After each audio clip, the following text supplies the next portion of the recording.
오늘은 광고해드린 대로 시편 전체적인 개요를 그리고 어떻게 시편을 읽으면 좋은지 관점에 대해서 말씀을 나누고자 합니다.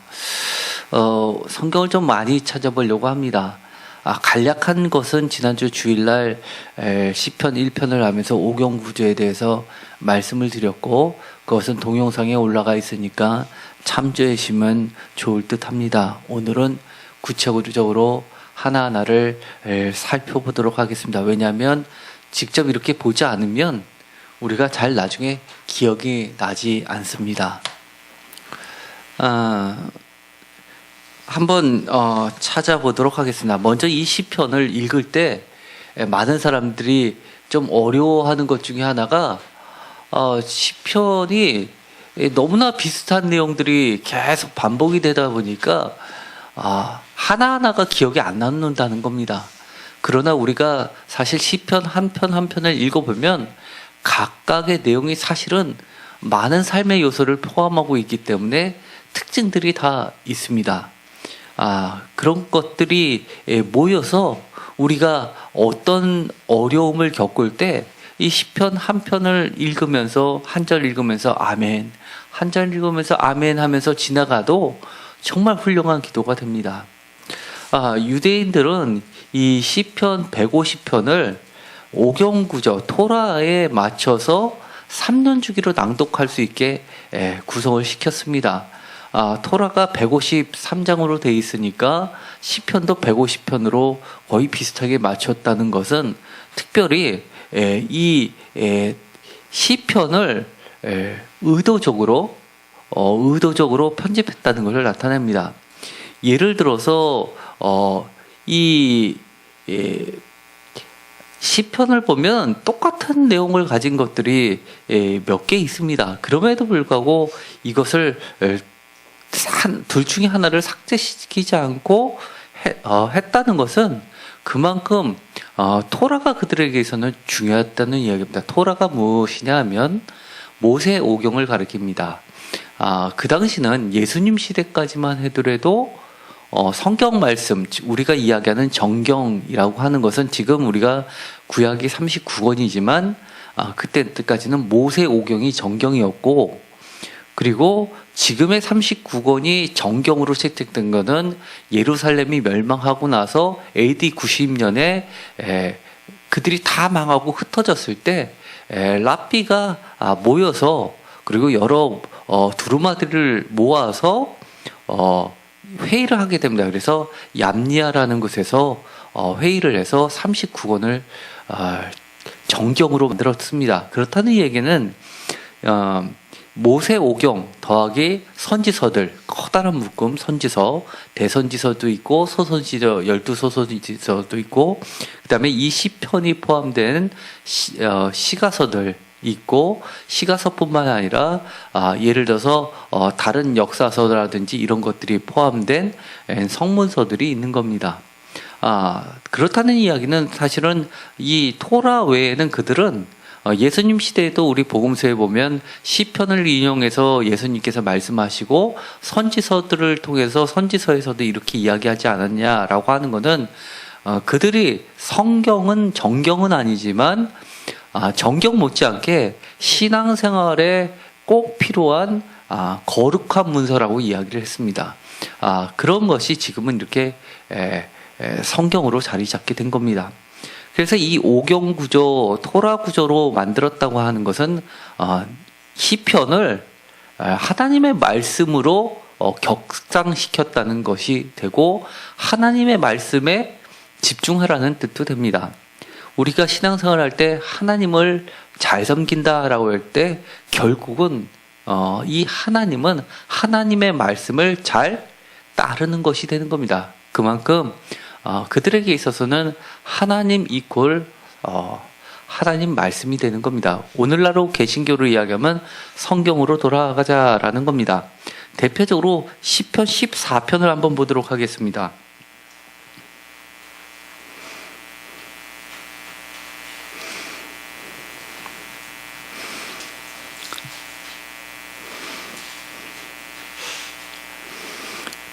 시편 14편입니다. 시편 14편을 다 같이 읽어볼까요? 어리석은 자는 그의 마음에 이르기를 하나님이 없다 하는도다. 그들은 부패하고 그 행실이 가증하니 선을 행하는 자가 없도다. 여호와께서 하늘에서 인생을 굽어 살피사 지각이 있어 하나님을 찾는 자가 있는가 보려 하신즉 다 치우쳐 함께 더러운 자가 되고 선을 행하는 자가 없으니 하나도 없도다. 죄악을 행하는 자는 다 무지하나 그들이 떡 먹듯이 내 백성을 먹으면서 여호와를 부르지 아니하는도다. 그러나 거기서 그들은 두려워하고 두려워하였으니 하나님의 은혜인의 세대에 계심이로다. 너희가 가난한 자의 계획을 부끄럽게 하나 오직 여호와는 그의 피난처가 되시도다.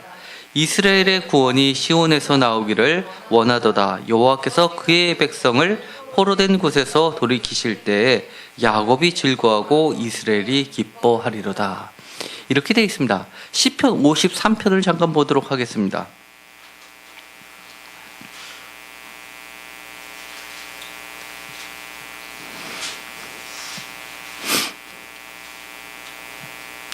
시편 53편도 한번 읽어볼까요?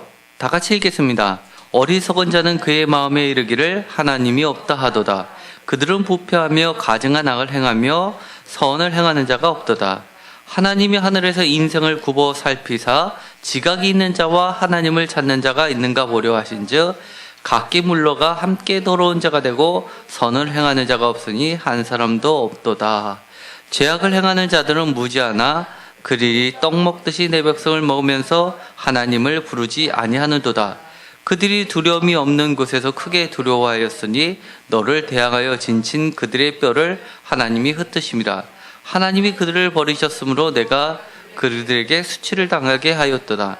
시온에서 이스라엘을 구원하여 줄 자 누구인가? 하나님이 자기 백성의 포로된 것을 돌이키실 때 야곱이 즐거워하며 이스라엘이 기뻐하리로다.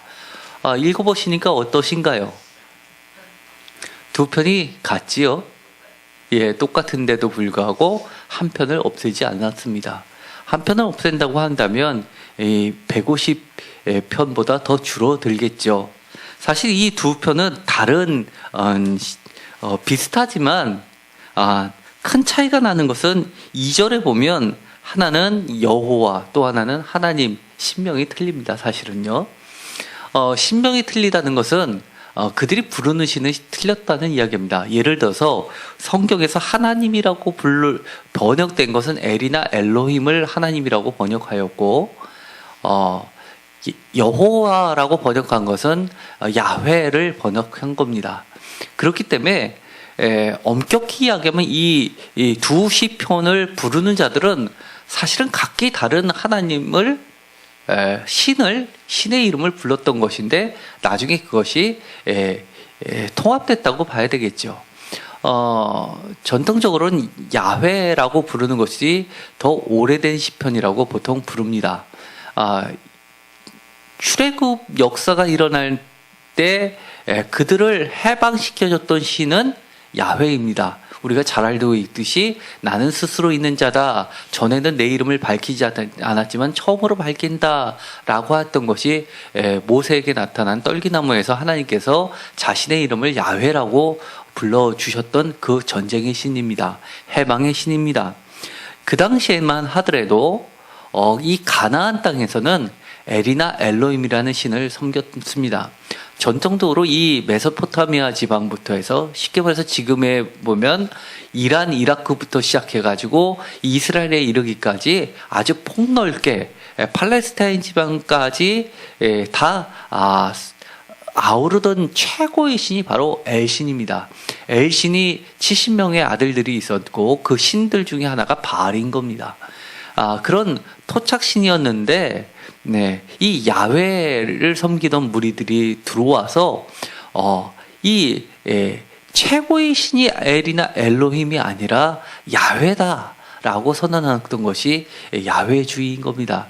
그러다 많은 사람들이 이 해방신의 야훼신에다가 통합이 됐고 그들이 통합되는 과정에서 하나님이라는 엘이나 엘로힘도 야훼로 같이 묶여서 우리가 흔히 이야기하는 것처럼 주 여호와 하나님이라는 통합적인 이름으로서 우리에게 전해 내려오는 겁니다.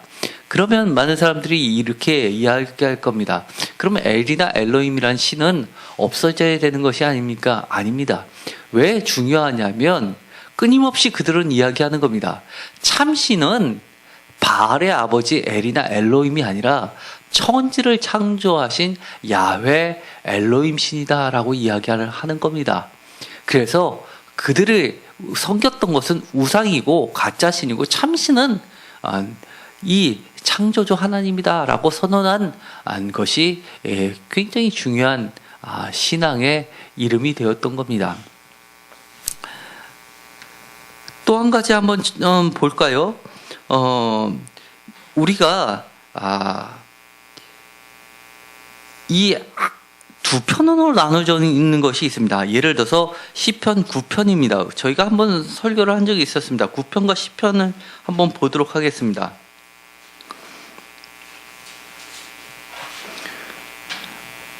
다 같이 읽어보도록 하겠습니다. 내가 전심으로 여호와께 감사하며 주의 모든 귀한 일을 전하니이다. 내가 주를 기뻐하고 즐거워하며 지존하신 주의 이름을 찬송하리니 내 원수들이 물러갈 때 주 앞에서 넘어져 망함이니이다. 주께서 나의 의와 송사를 변호하셨으며 보좌에 앉으사 의롭게 심판하셨나이다. 이방 나라들은 책망하시고 악인을 멸하시며 그들의 이름을 영원히 지우셨나이다. 원수가 끊어져 영원히 멸망하였사오니 주께서 무너뜨린 성읍들을 기억할 수 없나이다. 여호와께서 영원히 앉으시며 심판을 위하여 보좌를 준비하셨다. 공의로 세계를 심판하시며 정직으로 만민에게 판결을 내리시리로다. 여호와는 압제를 당하는 자의 요새이시요 환난 때의 요새이시로다. 여호와여 주의 이름을 아는 자는 주를 의지하오리니 이는 주를 찾는 자를 버리지 아니하심이니이다. 너희는 시온에 계신 여호와를 찬송하며 그의 행사를 백성 중에 선포할지어다. 피 흘림을 신문하시는 이가 그들을 기억하시며 가난한 자의 부르짖음을 잊지 아니하시도다. 여호와여 내게 은혜를 베푸소서. 나를 사망의 문에서 일으키시는 주여 나를 미워하는 자에게서 받는 나의 고통을 보소서. 그리하시면 내가 주의 찬송을 다 전할 것이요 딸 시온의 문에서 주의 구원을 기뻐하리이다. 이방 나라들은 자기가 판 운동에 빠짐이며 자기가 숨긴 그물에 자기 발이 걸렸도다. 여호와께서 자기를 알게 하사 심판을 행하셨으며 악인은 자기가 손으로 행한 일에 스스로 얽혔도다. 힛가연 셀라. 악인들이 수올로 돌아가며 하나님을 잊어버린 모든 이방 나라들이 그리하리로다. 궁핍한 자가 항상 잊어버림을 당하지 아니하며 가난한 자들이 영원히 실망하지 아니하리로다. 여호와여 일어나사 인생으로 승리를 얻지 못하게 하시며 이방 나라들이 주 앞에서 심판을 받게 하소서. 여호와여 그들을 두렵게 하시며 이방 나라들이 자기가 인생일 뿐인 줄 알게 하소서. 셀라. 아멘입니다. 구구절절이 너무 귀한 말씀이죠. 시편을 한번 보도록 하겠습니다. 시편입니다. 한번 읽도록 하겠습니다. 여호와여 어찌하여 멀리 서시며 어찌하여 환난 때에 숨으시니이까. 악한 자가 교만하여 가련한 자를 심히 압박하오니 그들이 자기가 베푼 꾀에 빠지게 하소서. 악인은 그의 마음의 욕심을 자랑하며 탐욕을 부리는 자는 여호와를 배반하여 멸시하나이다. 악인은 그의 교만한 얼굴로 말하기를 여호와께서 이를 감찰하지 아니하신다 하며 그의 모든 사상에 하나님이 없다 하나이다. 그의 길은 언제든지 견고하고 주의 심판은 높아서 그에게 미치지 못하오니 그는 그의 모든 대적들을 멸시하며 그의 마음에 이르기를 나는 흔들리지 아니하며 때때로 환난을 당하지 아니하리라 하나이다. 그의 입에는 저주와 거짓과 포악이 충만하며 그의 혀 밑에는 잔해와 제약이 있나이다. 그가 마을 구석진 곳에 앉으며 그 인모량 곳에서 무죄한 자를 죽이며 그의 눈은 가련한 자를 엿보나이다. 사자가 자기 굴에 엎드린 같이 그의 은밀한 곳에 엎드려 가련한 자를 잡으려고 기다리며 자기 그물을 끌어당겨 가련한 자를 잡나이다. 그가 고프려 엎드리니 그의 포악으로 말미암아 가련한 자들이 넘어지나이다. 그가 그의 마음에 이르기를 하나님이 잊으셨고 그의 얼굴을 가리셨으니 영원히 보지 아니하시리라 하나이다. 여호와여 일어나옵소서. 하나님이여 손을 드옵소서. 가난한 자들 잊지 마옵소서. 어찌하여 악인이 하나님을 멸시하여 그의 마음에 이르기를 주는 감찰하지 아니하리나이까. 주께서는 보셨나이다. 주는 재앙과 원한을 감찰하시고 주의 손으로 갚으려 하시오니 의로운 자가 주를 의지하나이다. 주는 벌써부터 고아를 도우시는 이신이다. 악인의 팔을 꺾으소서. 악한 자의 악을 더 이상 찾아낼 수 없을 때까지 찾으소서. 여호와께서는 영원 무궁하도록 왕이시니이다. 이방 나라들이 주의 땅에서 멸하나이다. 여호와여, 주는 겸손한 자의 소원을 들으셨사오니 그들의 마음을 준비하시며 귀를 기울여 들으시고 고아와 압제당하는 자를 위하여 심판하사 세상에 속한 자가 다시는 위협하지 못하게 하시리이다. 아멘. 이 9편과 10편을 읽었습니다. 그런데 제가 나눠진 표에 보면 9편과 10편은 한 편에, 원래는 한 편에 쉬었다라고 보는 겁니다. 우리가 표준 세번역을 갖고 계신 분은 거기에 9편에 디귿되어 있고 각주로 되어 있고 써 있는 말이 있을 겁니다. 원래는 한 편이었을 것으로 추정하고 있습니다. 그 이유는 이 9편과 10편은 우리가 번역본을 보니까 이렇지만 원본, 히브리어 원본을 보면 히브리어 알파벳 순서로 9편에서 10편까지가 되어 있습니다. 그러니까 중간에 첫자가 알파벳 순서로 되어 있는데 중간에 뚝 뜯어져서 한 편 한 편 나눠져 있는 겁니다. 그러니까 이거는 원래는 한 편이었을 것으로 추정을 하는 겁니다. 제목도 보더라도 9편에는 제목이 붙어 있지요. 10편 위에는 제목이 없습니다. 게다가 예수님 시대에는 우리가 복음서라든지 바울이 쓴 서신서에서 성경을 인용을 할 때, 성경에 써 있기를 하고 인용할 때 써 있는 성경은 히브리어로 된 성경을 인용한 것이 아니라 대체적으로 이 70인역 성경을 그대로 인용을 하고 있습니다. 그 당시는 성경을 그들이 읽는데, 외우는데 익숙했었던 것은 70인역 성경이었는데 70인역 성경에는 이것이 두 편으로 나눠져 있어서 지금 오늘날의 성경에 두 편으로 나눠져서 오는 겁니다. 그래서 추정컨대 원래는 한 편이었는데 70인역에서 번역하면서 둘로 나눠지게 되었다고 보는 겁니다. 그런 이유들은 사실은 70인역에서 두 편으로 나눴다라고 하기보다도 제 개인적인 의견으로는 그보다도 훨씬 전에 시편이 고정될 때부터 150편을 맞추기 위해서 이렇게 쪼갰을 가능성이 높습니다. 이것도 한 편으로 뜬다면 그만큼 우리가 전에 봤던 것처럼 똑같은 시도 하나로 줄이고 이렇게 원래 있었던 것도 둘로 쪼개지 않았더라면 훨씬 숫자가 줄어들었었겠지요. 사실은 히브리어 성경은 150편으로 되어 있지만 70인역 그리스어로 헬라어로 된 성경은 151편입니다. 그리고 이 순서도 1편, 2편, 3편의 순서와 70인역의 10편의 순서가 조금 약간 틀린 부분들이 나오게 됩니다. 게다가 쿰란 공동체에서 발견된 시편 두루마리가 있습니다. 그것을 쿰란 시편이라고 하는데 이 쿰란 시편은 이것 말고도 7편이 더 있습니다. 그러니까 예수님 시대까지만 해더라도 이 시편이 완전히 오늘날 형태로 확정되지 않았다는 얘기입니다. 거룩한 문서로서만 정경이 아니라, 정경이라고 하면 더 이상 손을 못 댑니다. 더 이상 손을 못 댄지만 아직 그때까지만 해더라도 많은 성인들이 이거는 너무 좋다 해서 넣고 빼고 하는 그런 작업이 그때까지도 진행됐다고 보는 겁니다. 또 한 가지가 있습니다. 이 이야기는 우리가 시편을 읽을 때 매우 좀 중요한 것 중에 하나입니다. 시편을 이해하기 아주 쉬운 게, 아주 중요한 게 있는데요. 예를 들어서 42편과 43편입니다. 42편을 잠깐 보도록 하겠습니다.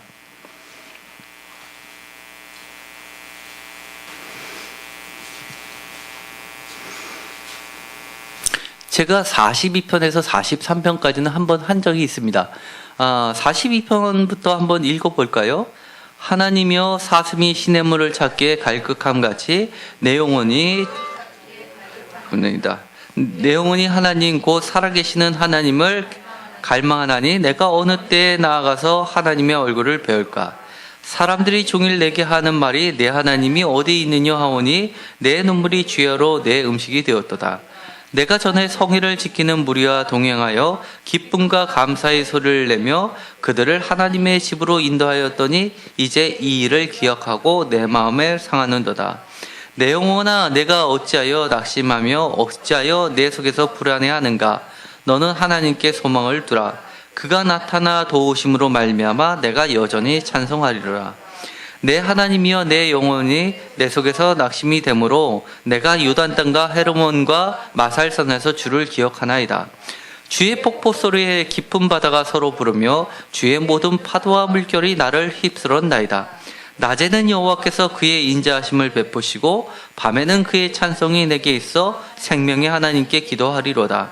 내 반석이신 하나님께 말하기를 어찌하여 나를 잊으셨나이까. 내가 어찌하여 원수의 압제로 말미암아 슬프게 다니나이까 하리로다. 내 뼈를 찌르는 칼같이 내 대적이 나를 비방하여 늘 내게 말하기를 내 하나님이 어디 있는가 하노도다.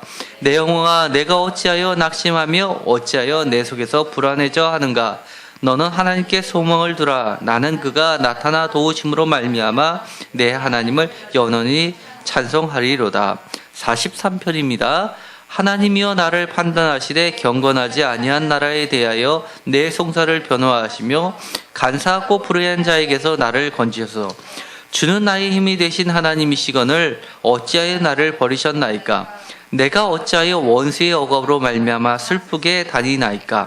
주의 빛과 주의 진리를 보내시어 나를 인도하시고 주의 거룩한 산과 주께서 계시는 곳에 이르게 하소서. 그런즉 내가 하나님의 제단에 나아가 나의 큰 기쁨의 하나님께 이르리이다. 하나님이여 나의 하나님이여 내가 수금으로 주를 찬양하리이다. 내 영혼아 내가 어찌하여 낙심하며 어찌하여 내 속에서 불안해하는가. 너는 하나님께 소망을 두라. 그가 나타나 도우심으로 말미암아 내 하나님을 연전히 찬송하리로다. 이 아멘. 제가 42편과 43편을 한번 설교를 한 것이 있습니다. 그것도 한번 동영상을 참조하시면 좋을 듯합니다. 이 42편과 43편은 각각 나눠져 있는 시편으로 쉽게 읽을 수가 있습니다. 그러나 학자들은 이것을 한 편으로 봅니다. 왜 그럴까요?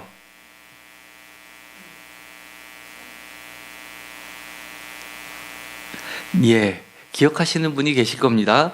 43편 5절에 내 영혼아 내가 어찌하여 낙심하며 어찌하여 내 속에서 불안해하는가. 너는 하나님께 소망을 두라. 그가 나타나 도우심으로 말미암아 내 하나님을 여전히 찬송하리라 라는 이 후렴구가 42편에도 나와 있습니다. 어디 나와 있죠? 예, 5절에도 나와 있고 11절에도 나와 있습니다. 이것이 시편을 이해하는 매우 중요한 요소인데요. 이게 후렴구가 같다 보니까 이 42편과 43편은 하나의 노래로 보는 겁니다. 우리가 노래라고 할 때 이게 무슨 노래라고 이야기할 수 있겠지만 히브리 사람들의 사고방식에서는 시편이 노래입니다. 노래라고 볼 수 있는 요소는 크게 운율이 같으면 됩니다. 예를 들어서 우리가 랩을 할 때 뒤에 끝말이 비슷한 말로 끝나면서 다른 단어를 쓰면 그럴싸하게 들리는데 그것이 첫 번째이고, 두 번째 아주 중요한 것이 있습니다. 이처럼 대꾸나 대조를 이루는 말을 이렇게 심어 놓습니다. 그러면 그들이 생각하기에 그들은 이것이 노래로 받아들이게 됩니다. 그래서 내 영혼아 내가 어찌하여 낙심하며 라는 이 후렴구가 동일하게 들어오면서 후렴구가 같아지면 마치 클라이막스에 우리가 노래를 들 때 크게 내지르는 고음을 내면서 내지르면 그러면서 많은 사람이 그거를 들으면서 막 박수를 치면서 최고조로 쫙 올라가는 그런 감성이 자아나게 하는 효과가 있는데 그것이 바로 대꾸입니다. 그렇기 때문에 이 42편과 43편도 한편으로 보는 겁니다. 이런 거는 시편의 곳곳에 나와 있습니다. 우리가 120편부터 134편까지 성전에 올라가는 노래를 시리즈로 설교한 적이 있었습니다. 다 하지는 않았지만 거기에서 보면 이런 것들이 많이 있습니다. 예를 들어서 120편을 한번 볼까요?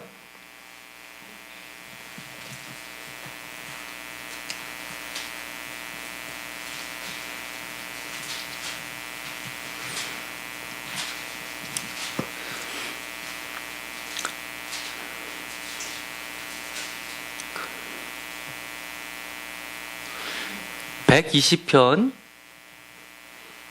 2절과 3절을 한번 읽도록 하겠습니다.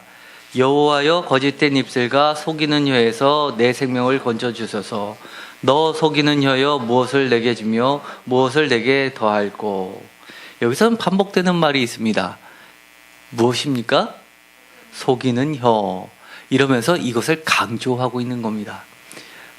121편도 볼까요? 121편에 3절과 4절을 한번 읽어보도록 하겠습니다.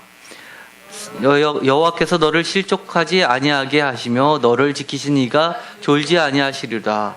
이스라엘을 지키시는 이는 졸지도 아니하시고 주무시지도 아니하시니. 5절도 읽겠습니다. 여호와는 너를 지키시는 이시여 여호와께서 내 오른쪽에서 내 그늘이 되시나니. 여기서 뭐가 반복이 됩니까?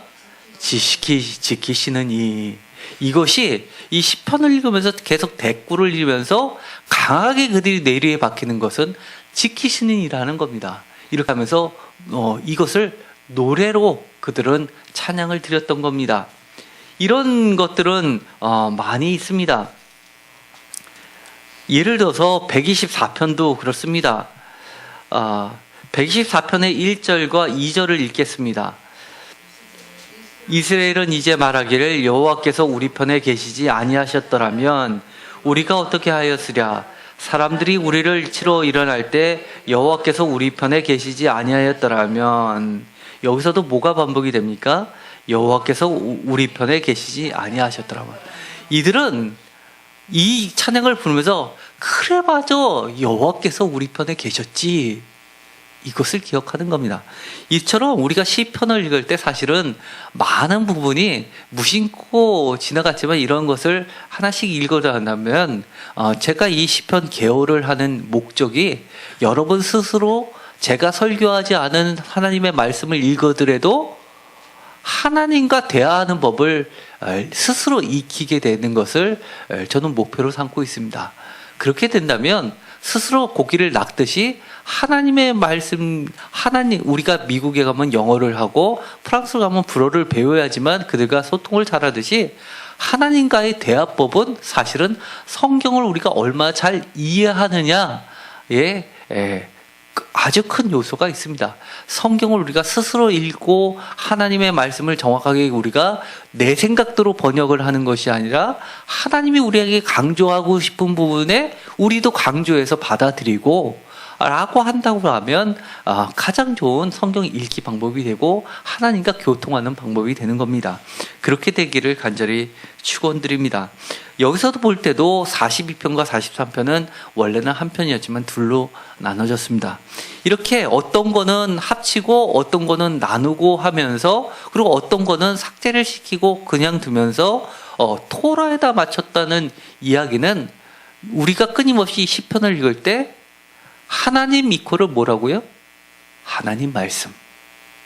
이거 잊으면 안 됩니다. 우리가 신앙생활 할 때 내가 하나님을 잘 섬긴다 하면서 하나님의 말씀을 우습게 여기면 사실 그 사람은 신앙이 없는 겁니다. 아예 무신자보다도 더 나빠질 수 있다는 거 반드시 기억하십시오.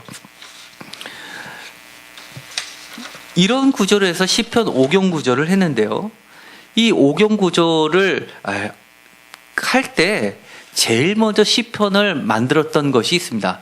3편에서 41편까지가 가장 먼저 형성되었을 것으로 봅니다. 이 3편에서 41편은 특징이 있습니다.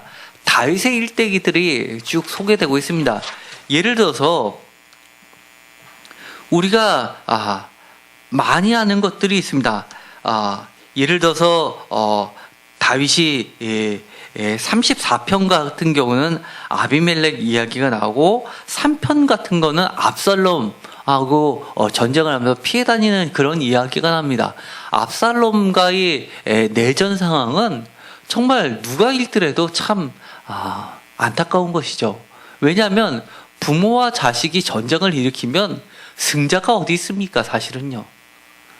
이겨도 이긴 거가 아닌 싸움을 다윗은 원치 않는데 했던 겁니다. 그런 슬픔. 예를 들어서 또 7편은 베냐민 구시에 관련 이야기가 나옵니다. 잠깐 3편을 보도록 할까요? 3편의 제목이 이렇게 되어 있습니다. 제목만을 읽어보겠습니다. 우리는 제목에는 1절이라고 표시되어 있지 않지만 우리가 시편, 히브리 성경에서 중요한 것은 제목도 1절에 포함이 됩니다. 그리고 우리에 해당하는 1절이 이스라엘의 하나님 여호와를 영원부터 영원까지 송축할지로다. 아멘 아멘. 이스라엘의 하나님 여호와를 영원부터 영원까지 송축할지로다. 아멘 아멘. 무엇으로 끝나나요? 아멘 아멘. 두 번째입니다. 72편 19절입니다. 150편은 시편 전체의 주제입니다. 150편 6절 150편은 시편 전체의 주제입니다. 150편 6절을 다 같이 읽겠습니다. 호흡이 있는 자마다 여호와를 찬양할지어다. 할렐루야. 호흡이 있는 자마다 여호와를 찬양해야 된다는 것이 시편 전체의 주제입니다. 끝에 무엇으로 끝나나요? 할렐루야. 사실 이 할렐루야는 나중에 좀 더 설명하겠지만 할렐루야도 크게 5개의 부분으로 되어 있습니다. 그런데 146편부터 150편까지를 큰 할렐이라고 합니다. 아주 크게 할렐루야를 묶어놓은 묶음으로 보고 있는 겁니다. 끝에 할렐루야로 끝납니다. 4권의 끝은 어떻게 될까요? 106편 48절입니다. 106편입니다.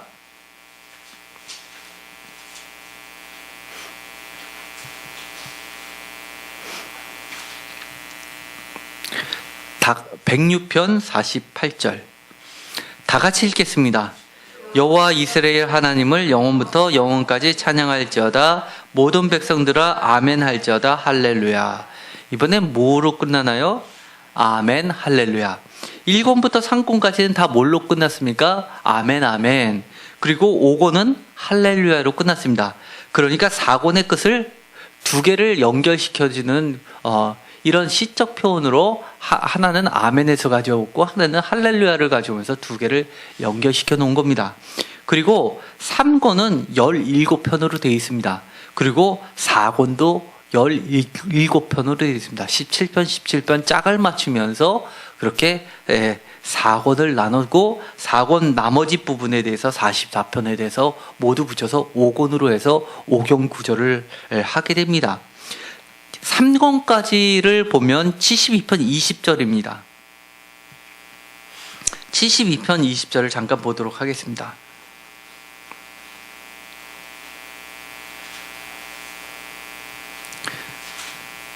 (72편 20절을) 끝에 다 같이 읽겠습니다. 이새의 아들 다윗의 기도가 끝나니라.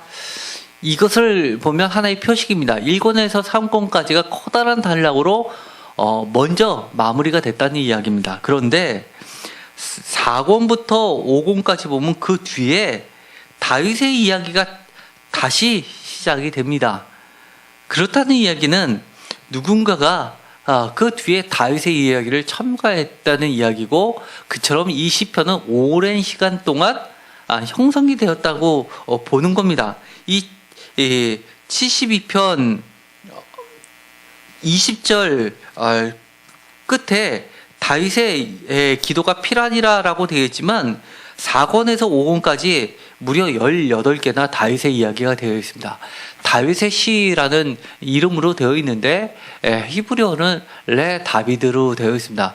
이 레라는 것은 전치사인데 영어로 이야기하면 to 누구누구에게라는 뜻도 되고 바이라는 뭐뭇에 의하여라는 것도 되고 어부 누구누구의라는 소유격으로도 볼 수가 있습니다. 그래서 사실은 우리는 다윗의 기도라고 하면 모두가 다윗이 만들었다고 생각하는데 마치 훈민정음을 집현전에서 만들어서 세종대왕에게 바쳤듯이 다윗에게 바쳐진이라고 해석할 수가 있는 겁니다.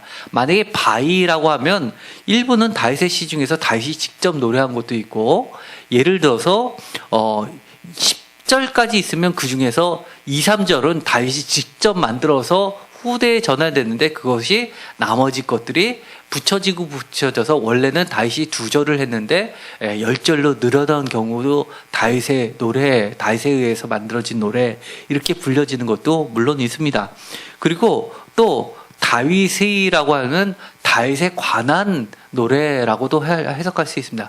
그들에게 있어서 다윗 하면 마치 개를 이야기하는 이름도 고유명사도 되지만 집합명사도 될 수 있고 보통명사도 될 수 있습니다. 마치 포크레인 하면 포크레인이 상품명이지만 이 굴삭기를 포크레인이라고 하는 것처럼 다윗 그러면 하나님의 대리자, 참된 왕이라는 통상적인 개념이 들어가 있는 겁니다. 그래서 끊임없이 포로 이후에서도 다윗의 자손이라고 이야기하는 것은 하나님께서 다윗처럼 그런 개입자를, 중재자를 이 땅에 세우셔서 하나님의 나라를 펼쳐지기를 바라는 그들의 소망이 간절히 담겨져 있는 겁니다. 그래서 이 1권부터 3권까지를 보면 특별히 다윗에 대한 이야기가 많이 들어가 있습니다. 그런데 이 모세 오경 구조를 하면서 사실 다윗에 관련된 이야기도 특이하게 오경 구조처럼 5번에 걸쳐서 만들어냅니다. 예를 들어서 1권에 보면 3편에서 41절까지가 41편까지가 첫 번째 다윗 시편입니다. 그런데 두 번째 다윗의 시편이 있습니다. 51편부터 71편까지가 두 번째 다윗입니다. 제가 표에 보면 2권에 다윗 2라고 표현을 해놨습니다. 예를 들어서 다윗 2라고 되어 있습니다.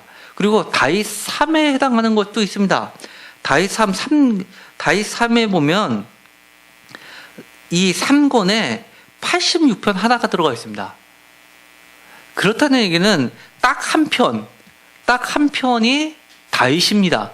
이것이 빠졌다고 한다 그러면 4권 구조가 되는데 이게 하나가 들어가면서 5권 구조가 됩니다. 그리고 이 108편에서 110편까지가 다윗사, 그리고 또 138편부터 145편까지가 다윗 5 구조로 되어 있습니다. 그렇다는 얘기는 다시 한번 강조하는 겁니다. 오직 하나님의 말씀대로라고 강조합니다. 그 다음에 할렐루야도 마찬가지입니다. 할렐루야도 보면 104편부터 106편까지 한번 보도록 할까요? 104편입니다.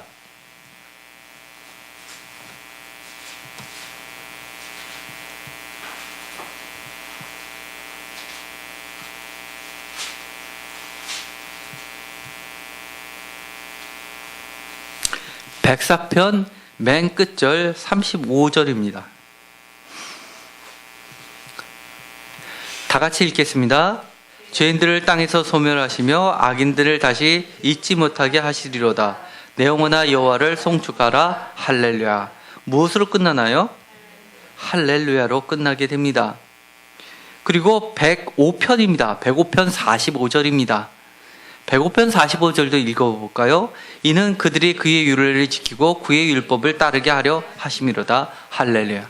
뭐로 끝났나요? 할렐루야입니다. 이렇게 할렐루야로 끝나는 것들을 다, 또는 할렐루야로 시작하는 것을 다 묶어놓은 게 할렐루야 시편이라고 하는데, 첫 번째 커다란 단락이 104편에서 106편, 두 번째 단락이 111편에서 117편까지도 할렐루야 2입니다. 그리고 113편에서 118편이라고 하는 것이 애굽 할렐시라고 하는데 이것은 매우 중요합니다. 특별히 6월절에 113편부터 118편까지를 부르는데 우리가 공동 식사, 예수님이 마지막 선만찬을 즐겼을 때 실제로 어떻게 하셨나를 재구성했을 때 이스라엘 사람들이 지금까지도 하는 것이 있습니다. 포도주와 쓴나물과 무교봉을 나누면서 잔을 마시고 그때 장남이 묻습니다. 이것이 무슨 뜻입니까? 물으면 제일 연장자가 설명을 해줍니다. 이것은 무슨 뜻이고 어떻게 해서 구원을 이루셨고 하면서 잔을 마시고 나서 이 찬양을 113편부터 115편까지를 다 같이 찬양을 드리고 그 다음에 또다시 그 다음 순서가 지내고 잔을 마시면서 맨 마지막에 116편부터 118편까지가 찬양으로 끝나게 됩니다. 이것이 6월절의 노래라고 이야기합니다. 마찬가지로 135편도 딱 하나인데 할렐루야 시가 딱 들어가 있습니다. 그리고 마지막 큰 게 136편에서 150편도 큰 할렐루야가 돼서 다섯 번째로 하게 됩니다. 135편이 따로 분리가 되어 있지 않다면 이것도 4개, 다이처럼 4개의 구조인데도 불구하고 이렇게 하나를 분리해서 굳이 5번에 걸쳐서 5경 구조로 짰다는 것은 다시 한번 또 강조하는 겁니다. 하나님 곧 이퀄 하나님의 말씀이라는 겁니다. 그리고 또 이 4권과 5권을 나눌 때 105편과 106편을 잠깐 보도록 하겠습니다. 105편입니다. 105편 1절입니다. 다 같이 읽겠습니다. 여호와께 감사하고 그의 이름을 불러 아뢰며 그가 하는 일을 만민 중에 알게 할지어다. 무엇으로 시작합니까? 여호와께 감사하라. 106편입니다. 1절입니다. 다 같이 읽겠습니다. 할렐루야 여호와께 감사하라. 그는 선하시며 그 인자하심이 영원함이라. 무엇으로 시작합니까? 여호와께 감사함이라. 107편입니다. 1절입니다. 여호와께 감사하라. 그는 선하시며 그의 인자하심이 영원함이라. 이것도 뭘로 시작합니까? 여호와께 감사하라. 사실은 이 105편부터 107편까지는 하나의 묶음이었을 것으로 보는데 여호와께 감사하라라고 하면서 17편 구조로 나누면서 이 4권과 5권을 연결해주는 가교 역할을 하는 게 여호와께 감사하라라고 보는 겁니다. 그리고 또 이 4권과 5권은 바벨론 포로 공동체들이 불렀던 시편인데 3권까지 하고 매우 다른 특징이 4권에 들어가면서 90편은 누구의 이름으로 시작되냐면 모세의 노래로 시작됩니다.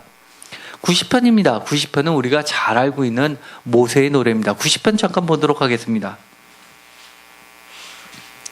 90편은 아마 누구나 다 들어봤을 겁니다.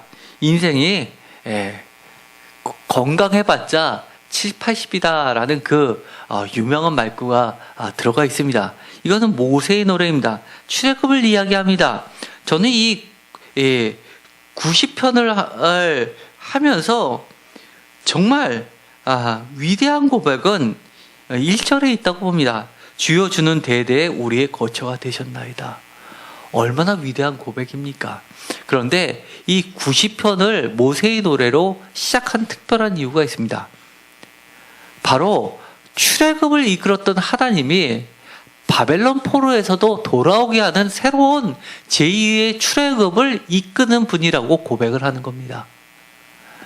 그리고 이 전체 3권과 4권 중에 아주 뜬구름처럼 들어가 있는 것이 있습니다. 137편입니다. 137편은 저희가 한번 광복절날 설교한 것이 있습니다. 성도님들도 매우 기억에 남으실 겁니다. 제목은 이 세상에서 가장 슬픈 노래 하면서 불렀던 노래입니다.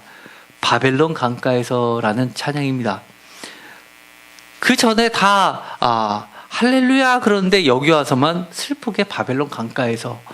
아마 이 137편처럼 바벨론 포로기 때의 이야기를 적나라하게 드러낸 것이 3권 4권 통 들어서 이것만큼 뚜렷하게 나와 있는 게 없습니다.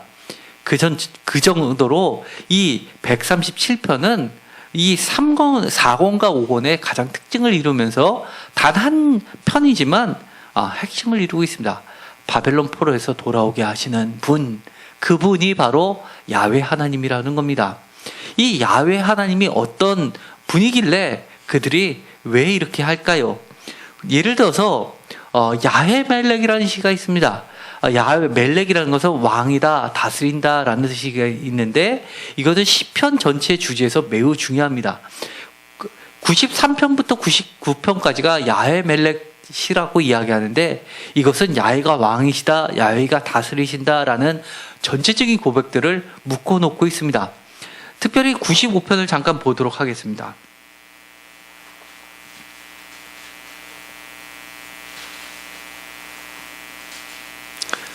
95편을 다 같이 읽도록 하겠습니다.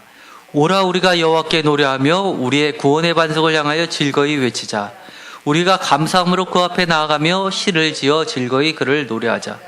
여호와는 크신 하나님이시여 모든 신들보다 크신 왕이시기에 때문이로다.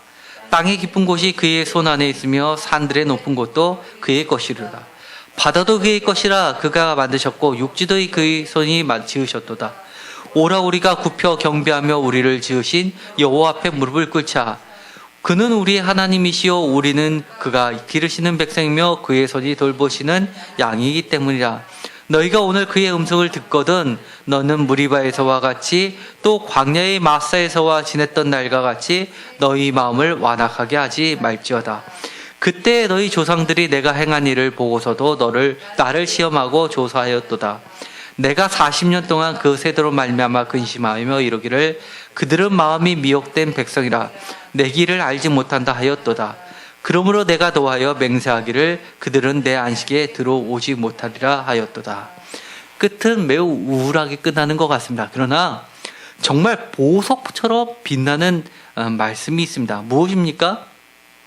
95편 3절 다 같이 읽겠습니다. 여호와는 크신 하나님이시여 모든 신들보다 크신 왕이시기 때문이다. 누구를 왕으로 고백하고 있습니까? 여호와. 이런 여호와가 왕이시다라고 고백하는 것이 47편, 93편, 95편, 96편, 97편, 98편, 99편입니다. 사실은 1권에서 3권까지를 보면 특별히 1권에서 3권까지를 하나로 묶은 이유가 있었습니다. 제일 먼저 다윗의 시가 3편에서 41편까지 묶여지고 나서 그 다음에 서론격으로 만들어진 것이 2편입니다.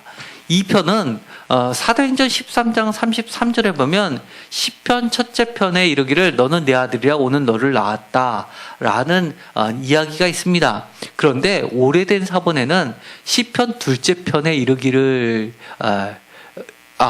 원래 지금의 성경에는 시편 둘째 편에 이르기를 이렇게 되어 있는데 오래된 성경에는 시편 첫째 편에 이르기를이라는 표현이 나와 있습니다.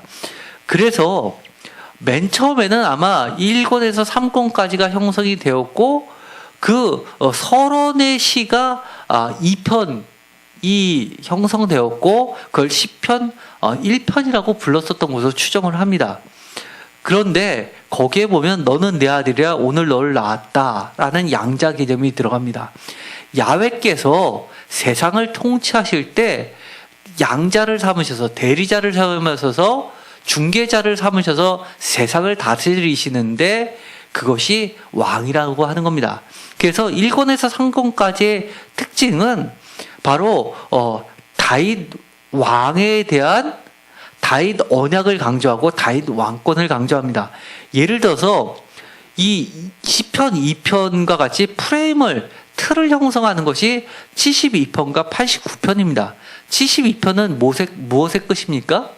제2권의 끝입니다. 89편은 무엇의 끝입니까? 제3권의 끝입니다. 사실 72편을 잠깐 보도록 할까요? 72편은 누가 지었습니까? 제목을 보면 솔로몬입니다. 그래서 솔로몬이 1권을 편집했을 것으로 보고 2권의 끝을 솔로몬으로 했던 이유는 다윗 왕권이 솔로몬에까지 이어지는 것이 하나님의 뜻이다라고 하면서 그들의 왕권을 사람의 권위가 아니라 하나님의 권위로서 내세웠던 겁니다. 72편을 보시면 1편에 1절에 이렇게 되어 있습니다. 하나님의 주의 판단력을 왕에게 주시고 주의 공익을 왕의 아들에게 주소서. 대물림에 대한 이야기가 나옵니다. 그리고 나서 19절입니다. 다 같이 읽겠습니다. 그 영화로운 이름을 영원히 찬송할지어다. 온 땅에 그의 영광이 충만할지어다 라고 하면서 영원에 대한 이야기가 합니다. 솔로몬 당대에만 끝나는 것이 아니라 이렇게 왕권을 아들의, 그리고 그 아들인 르호보암과 그 후손들에게 약속하신 다윗 왕조에게 허락하셨던 하나님에 대해서 찬양을 드리고 있는 겁니다. 그러면서 이권의 끝도 바로 왕권을 강조하는 것이 있습니다. 그리고 상권의 끝이 있습니다. 상권의 끝인 89편입니다. 1절부터 37절까지를 한번 볼까요? 여호와의 인자하심을 영원히, 여기서도 영원히 노래한다고 합니다. 그런데 37절입니다. 또 공창의 확실한 증인인 달같이 영원히 경고하게 되리라. 증인까지 세우는데 36절을 다 같이 읽겠습니다. 그의 후손이 장구하고 그의 왕위는 해같이 내 앞에 항상 있으며. 다윗 왕권을 강조하고, 그리고 다윗 왕권을 강조하고 있습니다. 그런데 38절에 가면 다른 이야기가 나옵니다. 무엇으로 시작합니까? 그러나 라고 시작합니다. 그러나 라고 하면서 38절을 읽겠습니다. 그러나 주께서 주의 기름 부음 받은 자에게 노하사 물리치셔서 버리셨으며. 갑자기 장조에서 단조로 바뀝니다. 그러면서 39절에서는 주의 종의 언약을 미워하사 그의 관을 땅에 던져 욕되게 하셨습니다. 종의 언약을 파기하시는 하나님의 얘기를 이야기합니다. 사실 89편까지는 상권에 속하는 것으로 다윗의 이야기가 시작될 줄 알았는데, 그 맨 뒤에 가면 이 끝이 마치 하나님께서 그들을 버리셨다는 것이 하나님의 뜻인 것처럼 이야기를 하고 있습니다. 그래서 이 뒤편은 89편 38절은 그러나로 시작하면서 다윗 언약의 실패를 적나라하게 고발하고 있습니다. 다윗이 이런 시를 지었을까요? 솔로몬이 이런 시를 지었을까요? 솔로몬은 절대 이런 시를 짓지 않았는데도 불구하고 38절부터 51절을 붙였던 사람들은 누구겠습니까? 4권과 5권을 만들었던 사람일 겁니다. 철저한 자기의 반성이 있었다는 겁니다. 1권부터 3권까지가 그들이 생각하기에 하나님의 영원한 언약은 다윗 자손 혈통에 있다고 생각을 했는데 그것이 아니라는 겁니다. 시편 기자가 이야기하는 건 무엇입니까?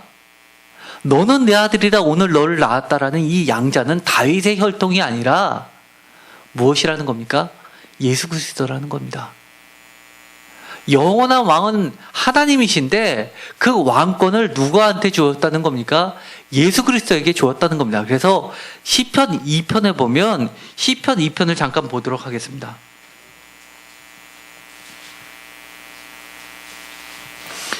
시편 2편 12절입니다.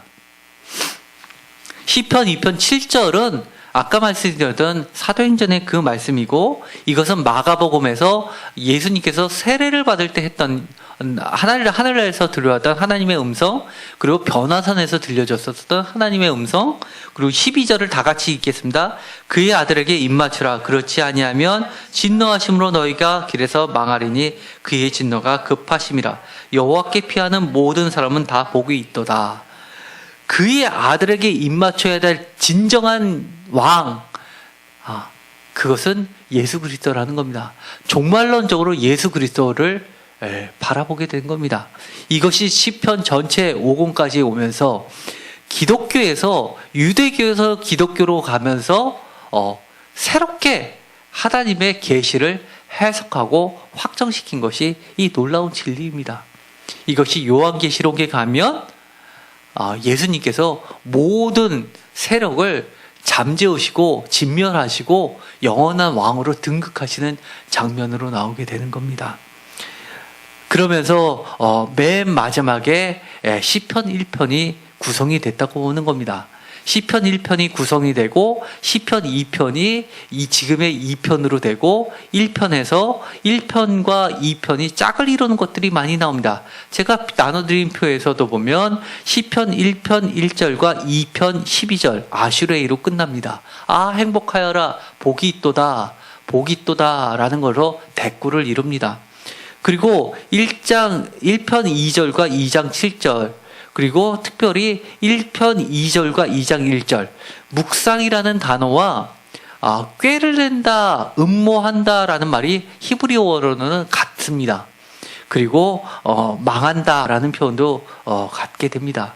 이처럼 1편에서부터 150편까지가 어떻게 형성된지를 보았습니다.